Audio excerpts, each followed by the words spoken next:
Good morning and welcome back to Pecan Ranch. Today I want to talk to you folks about a couple of things. First things first, I've got some animals to take care of and feed, but last night we had our bull calf escape, and I got him back in the fence and realized that my electric fence was down, and I was confused and perplexed by that, and so I searched the whole fence line 3 different times to find a short. Could not find a short, so I've got to figure that out today in the daylight. So we'll talk a little bit about checking fences. Also an update on the little pigs. You'll notice they're back in their pig pen, and I'll explain that here in a little bit. But also a very strange coincidence occurred, and this fence is down at the same time as well. So I'm trying to figure out how 2 different separate fence chargers are shorting out. It's not the chargers themselves are working, but my fence lines, something's off with them. So we got to talk about that. And while I'm checking the fence line, I'll also have a chat with you folks about the feed shortage that is going around in the South and the Midwest, all the areas that were hit by this uncharacteristic freeze that we got here. So I'm gonna get some feed loaded up, get everyone fed, get to checking the fence line, and I'll see you folks here in a minute.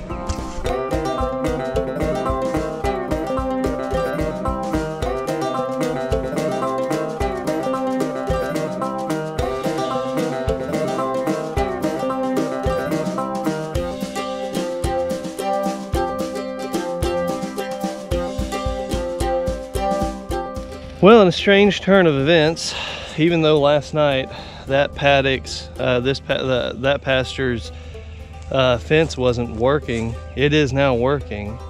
I don't know, because we couldn't find where it was shorting, but this one still isn't. The cattle's pasture, the one that I just put on its own separate charger on the Gallagher, and I know that Gallagher is working because if I disconnect it from the fence, it will give me a shock.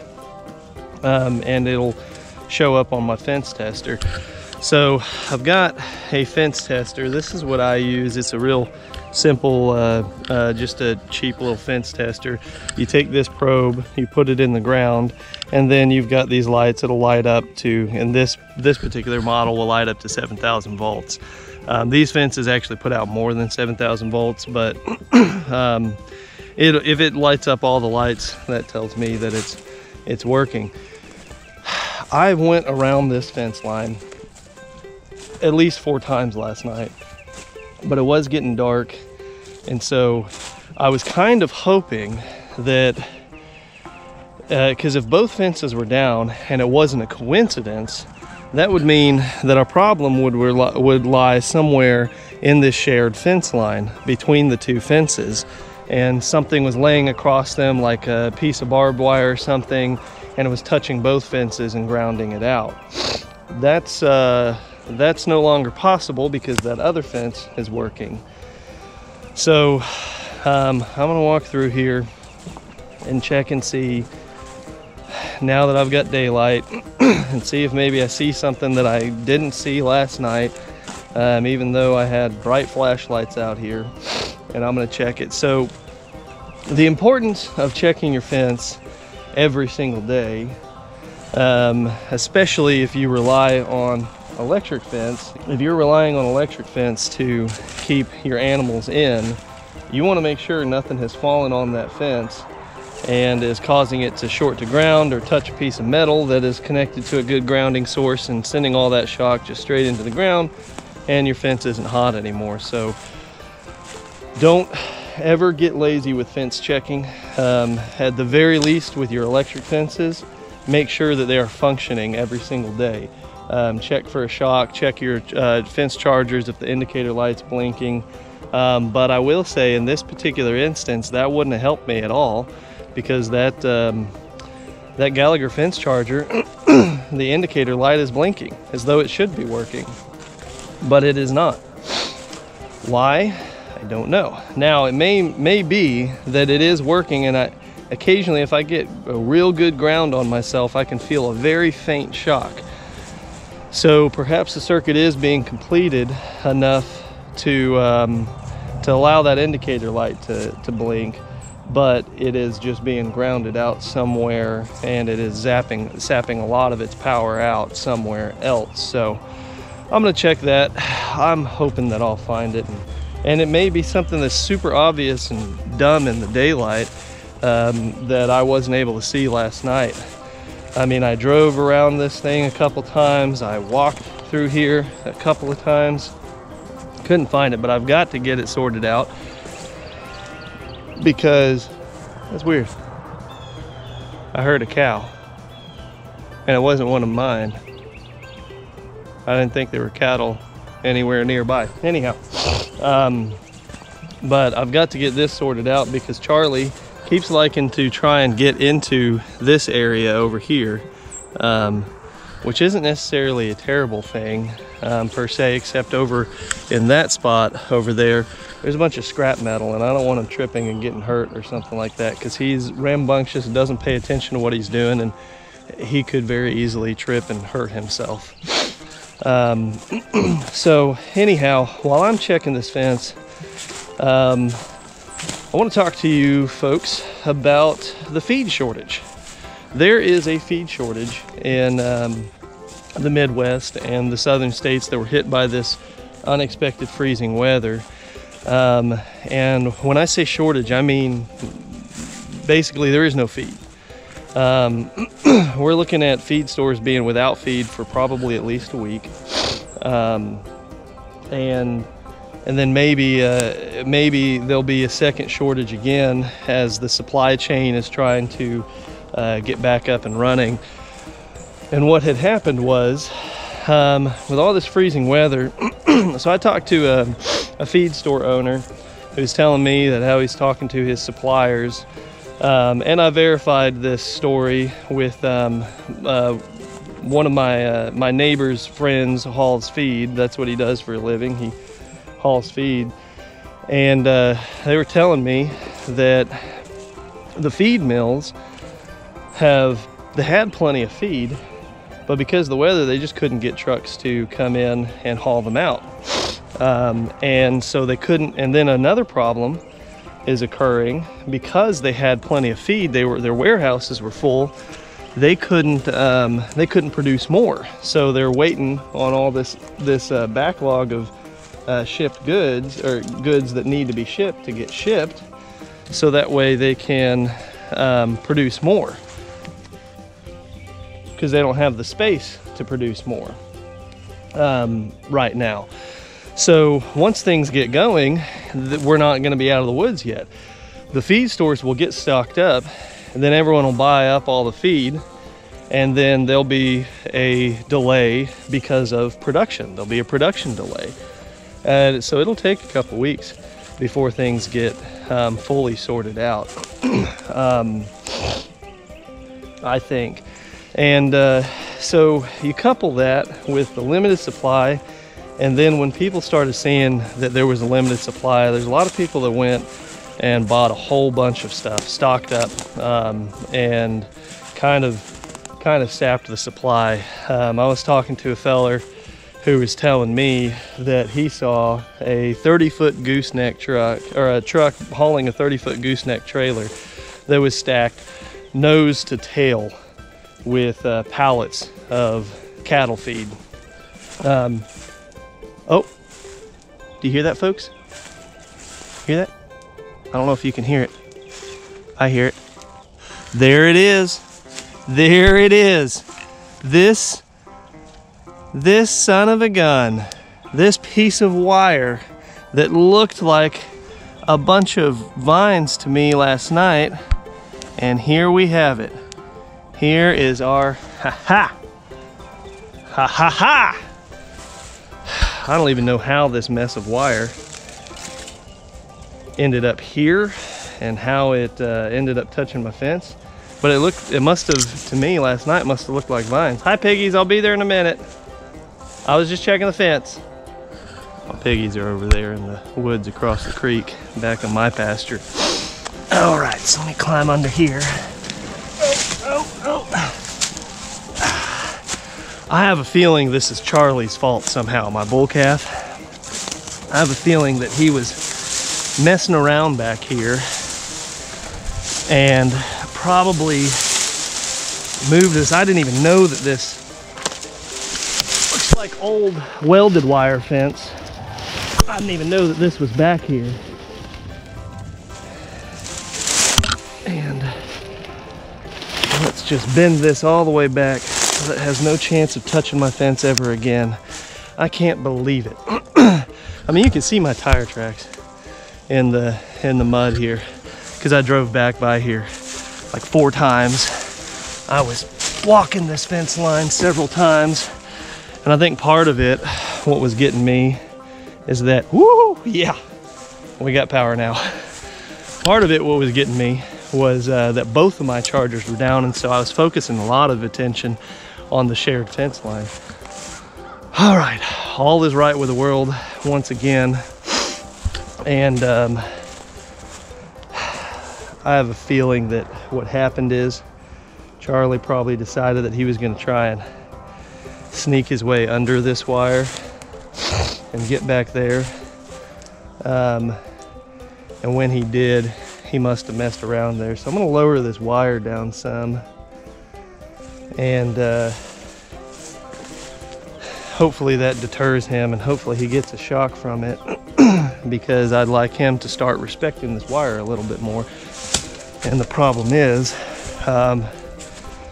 that anytime he touches that wire and it doesn't give him a shock, he may start to get it in his head that that wire is not scary. So I'm gonna get it to a point where I know he'll come in contact with it, and I may have to run a second strand here in the future. But for now, what we'll do is we'll lower it down some, because it's close enough to the fence, and there's horse wire there's top 2 strands there, that he won't be able to go over it without running into the horse wire. So we'll lower it down some and see if that won't deter him from trying to get in here. If not, I'm gonna have to run a second strand. So as I was saying about the feed, the feed shortage is due in part largely to the weather. But then we had some people who were going and stocking up, maybe buying more than what they needed, or maybe buying some to resell, I don't know. But it's kind of a similar scenario with toilet paper, folks. When the pandemic hit, and inexplicably toilet paper went flying off the shelves. Why? Does toilet paper save you from the Rona? No, I don't think it does. But you get this this mentality that people get when in a large group. You think to yourself, oh, there's not a whole lot on the shelf, so I'm gonna need some for my family, so I'll get some. And then some people think, well, I'll get extra, and it all compounds. Now, I myself did stock up a little bit on feed, but that had nothing to do with a perceived shortage. I knew that there'd probably be a little bit of a shortage. I didn't think it'd be this bad.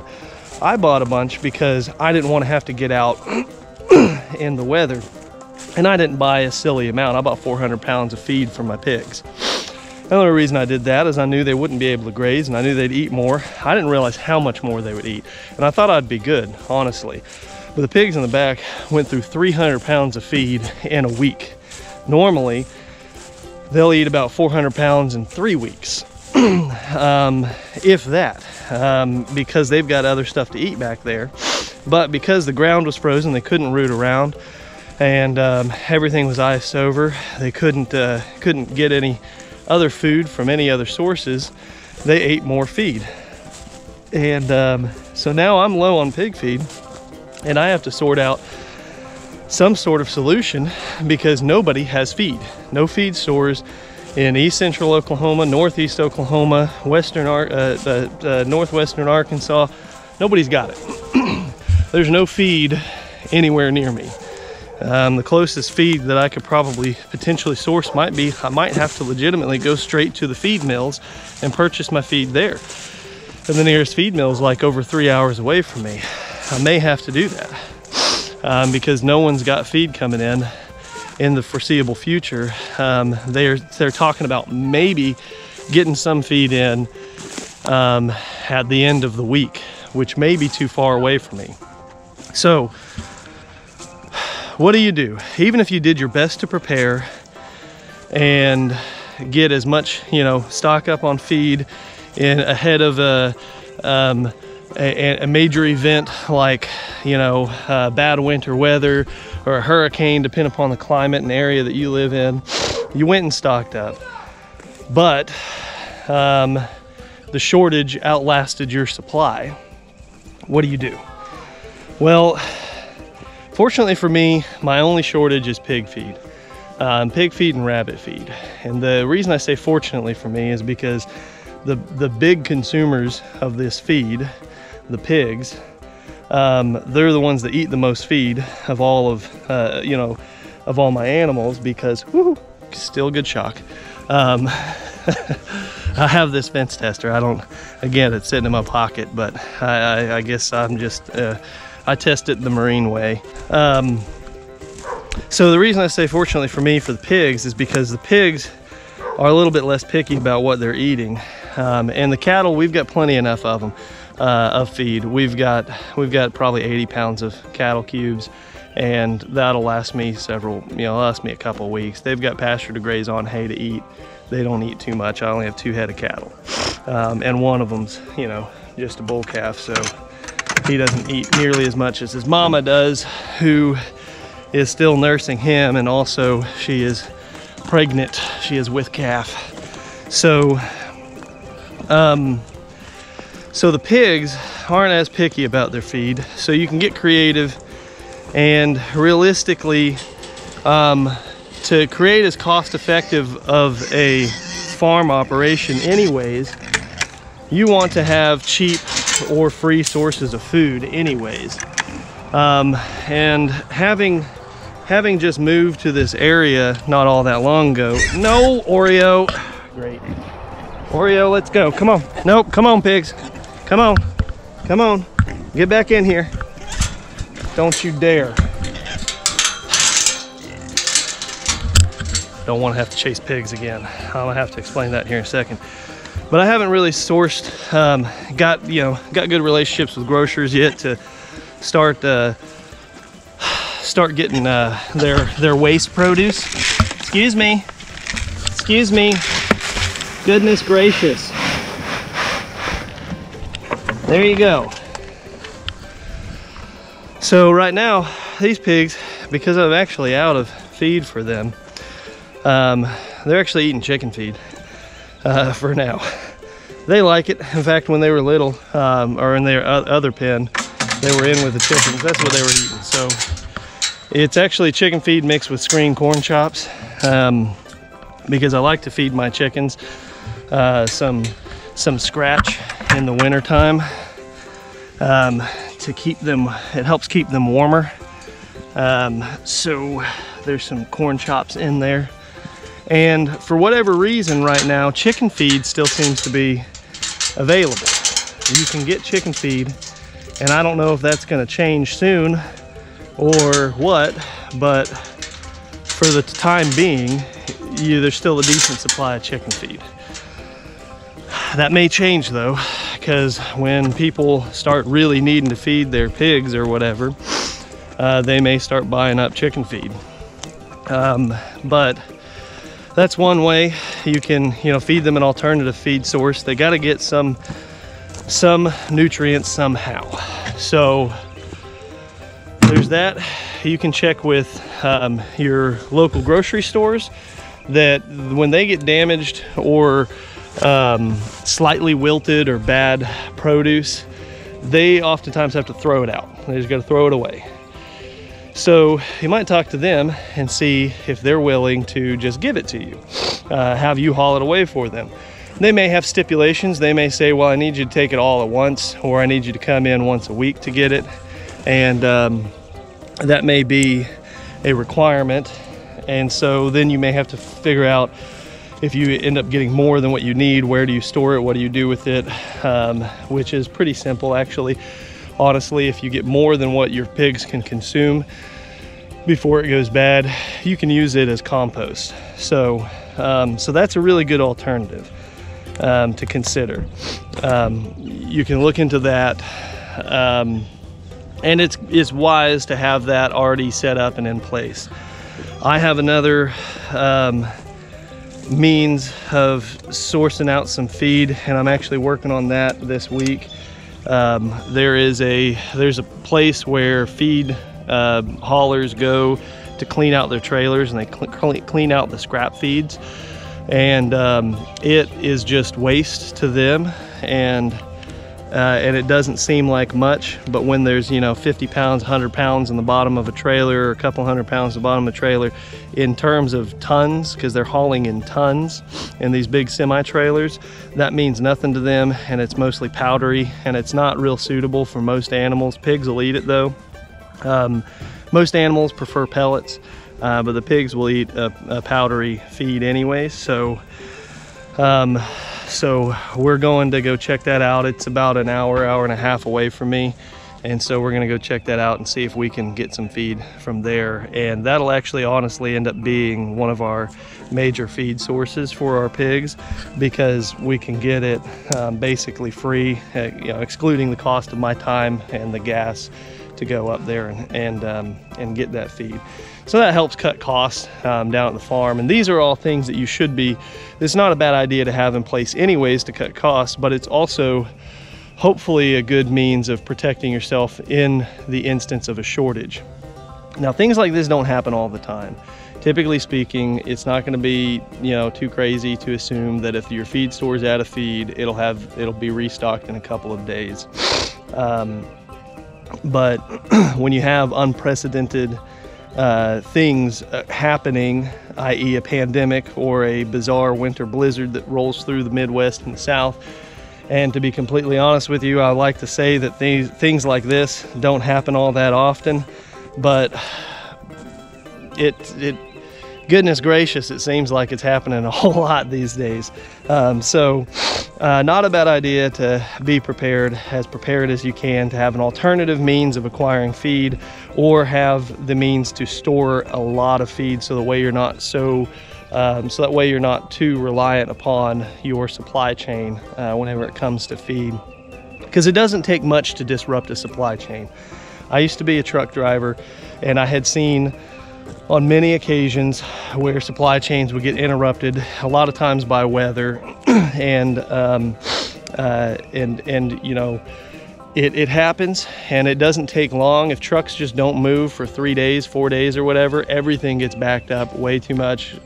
Shelves on stores start to get empty, and so it's wise to always have. I like to keep a month's worth of feed on hand. And generally that's good for me. That works for me, because once I'm getting kind of low, a couple weeks away from needing feed, I can go and get feed. And if they're out of feed, no big deal. I'll go in a couple days and restock and supply, and I'll still be good because I've got that month buffer of supply. But in this particular instance, my pigs went through way more feed than I had anticipated, and really most people couldn't have necessarily anticipated this, and some people did. Some people were smart enough to know, and I knew they were going to go through more feed. I didn't think that they were going to go through that much more feed, because they just couldn't get out and root around and graze. So those are my thoughts on this feed shortage, what you can do to kind of prepare yourself and protect your farm from disruptions in supply chains. And there's one tip I have whenever checking fence line with electric fence, trying to find a short in your line somewhere. If you have gone around your fence with a fine-tooth comb 3 times, 4 times, take a break, step away from it for a moment, and get at it, whether it be a couple hours or wait till daylight type of a thing. Take a break, step away from it, and check it out and see it, especially if you are in a position where your animals aren't actively trying to get out, and that kind of was the case for me. I came over with a bucket of feed, and Charlie got back where he was supposed to be, and he stayed here the rest of the night. So I wasn't too concerned with him trying to get out, because he had already bedded down, and I was like, well, he's not gonna try it again tonight. He doesn't really roam around much at night, so I'll check in the morning. And that's what's helped me a lot of times. If I go over it with fine-tooth comb, sometimes you'll miss something, and then you just step away for a little bit and get back at it with a fresh set of eyes, and you find it almost immediately. And that's what I did. I didn't even have to go around the fence more than once. I found it the first time around. Helped out that I had daylight, and then secondly, fresh set of eyes. I hadn't been staring at the same fence line, you know, 4 or 5 times in a row. So those are my thoughts on our feed situation and fence line. So, well, folks, until the next time, we hope to see you all back soon.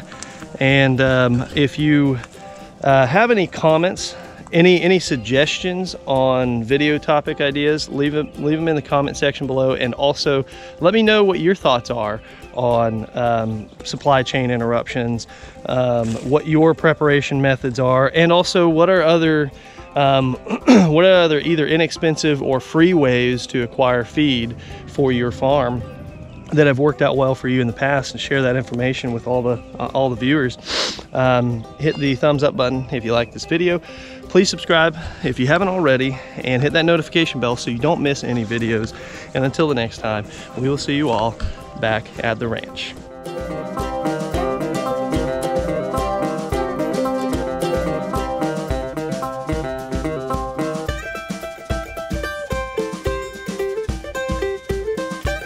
By the way, one last piece of information, some news in the agricultural world to give you folks a heads up on. Do not be entirely surprised if your cost of meat is going up in the near future. Look out, pigs. Look out, pigs. I got you some feed. There we go. There we go. There we go. I'm gonna get some on the other side. And the reason I say that is I've talked to several feed store owners in the past weeks regarding this shortage, but also I've been talking to them about a few other things, because I like to kind of keep my ear to the ground and make sure everything is everything's copacetic in the agricultural world. And one of those ways is to have conversations with farmers, feed store owners, people in the industries, and that helps you be apprised of anything that's going on that you may not have heard of or caught wind of. But I've talked to 3 different feed store owners, and each of them have told me the same thing, and that is their cost of feed is going up. One was telling me that he wasn't sure how much it was going up. He just knew it was going up according to his suppliers. But then another one told me that that he had a specific dollar amount. Basically across the board, everything was going up $1.50 a bag. That doesn't seem like a lot, but when you talk about larger cattle operations and feed lots and confinement lots and things like that, when they're feeding thousands of pounds a day, $1.50 a bag equates to hundreds and even thousands of dollars, and will quite easily increase the cost of raising an animal per head by, you know, $100 per head. And once you break that down per pound of meat, that can you actually see a slight increase in your costs of feed. So if I were you, it would not be a bad idea to start talking to some of your local farmers and start sourcing yourself some meat now to put up in your freezer. And oftentimes, if you go the direct to consumer route by talking straight to the farmer, buy a whole pig or half a pig, or a whole cow, half a cow, then you can you'll be able to get it a little bit cheaper that way, rather than having to go through your supermarket. So keep that in consideration. There's many factors that are contributing to this rise in feed cost, one of which is the cost of corn and grains is going up, and so cost of materials to make the feed has gone up. So in turn, the end user is going to have to pay more. And unfortunately for consumers, the end user is always the consumer, and costs will always get passed on to the consumer, and never it's rare that a producer is going to be eating that cost. So keep that in mind, and I can discuss in more detail as more information comes out as to how it's going to affect the agricultural industries and what that's doing, because it's going to increase operation costs for farmers everywhere, and so that is going to in turn increase the cost of meat, whether it be pigs, cattle, chickens, the whole lot. So just some food for thought, a little bit of a last minute, oh by the way thing I figured I'd throw in there, and I may discuss that in greater detail in another video as more information kind of comes out as to how things are going in the corn and grains industries, and as our prices, as we actually start seeing these prices increase, I can give you more realistic information and statistics about it. So anyways, now until the next time, we'll see you back at the ranch.